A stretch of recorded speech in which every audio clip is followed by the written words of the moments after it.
The golden lights of the small seaside restaurant shimmered against the quiet waves outside. Stjepan Hauser stepped inside, his hand gently holding his girlfriend.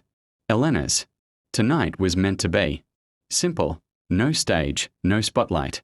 Just two hearts sharing an ordinary evening. He had chosen this hidden place carefully, far from concert halls and cameras. Elena smiled softly as they sat near the window. "This feels peaceful," she whispered.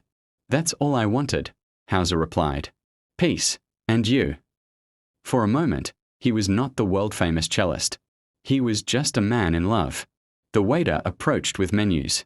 He looked young, nervous, but polite. Then his eyes widened. His breath caught.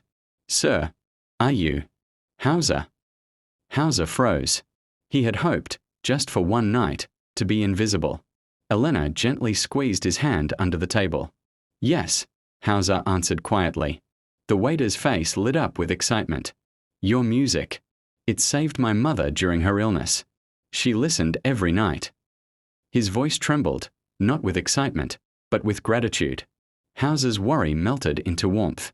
The evening was no longer private, but it was still meaningful. The waiter returned moments later, not with food, but with an old phone. "I'm sorry," he said softly. "Could you play something? Just a few seconds. For her." Hauser hesitated, then smiled. He picked up a small decorative cello model placed nearby. Though it made no sound, he closed his eyes, imagining the melody.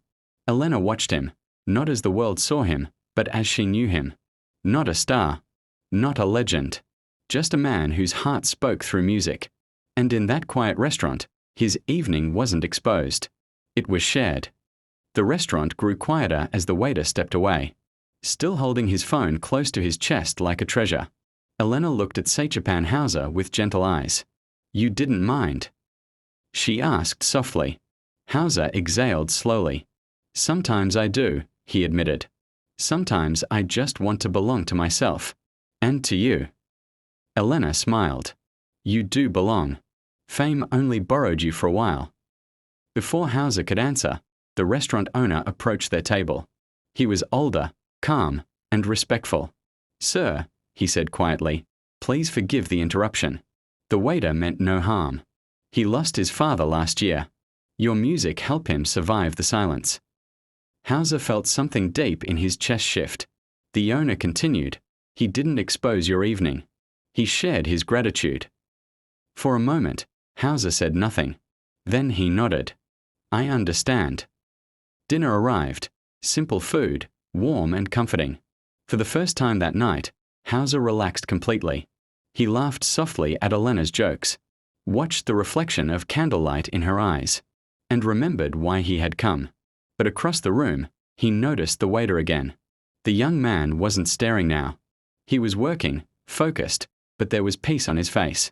As they finished their meal, Hauser stood and walked quietly toward him. The waiter looked up, surprised. Hauser placed his hand gently on his shoulder. "Tonight was important to me," he said, "and I'm glad you were part of it." The waiter's eyes filled with tears. As Hauser returned to Elena and took her hand, he realized something. Some evenings are not meant to stay hidden. Some evenings are meant to remind you why your music exists at all.